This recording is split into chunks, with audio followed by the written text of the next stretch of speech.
প্রচুর কষ্ট ভাই এখানে উঠতে।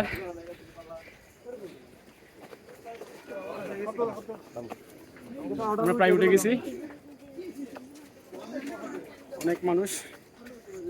মহিলাটা যে বললো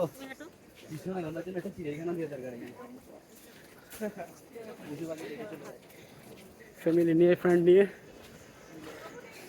যে ব্যাপার আসছে এখানে আসতেছে। দেখুন দেখুন, এত কষ্ট করে ওঠারও একটা ফল পাওয়া যায়, একটা ভালো ভিউ,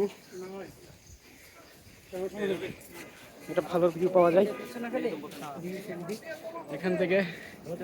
ডাইরেক্ট কই তুমি এদিকে আসো, কিছু বল, আমি পাচ্ছি না, হয়রান হয়ে গেছি। তো আমরা প্রায় এখানে আরো 2টা সিঁড়ি পার করে আসছি, আর দেখা যাচ্ছে এখানের মধ্যে পিছে দারুণ একটা ভিউ আছে। তো দেখতে পাচ্ছেন কিনা জানেন, এখানে ব্যাক ক্যামেরা দাও। মহিলাটা কেমনে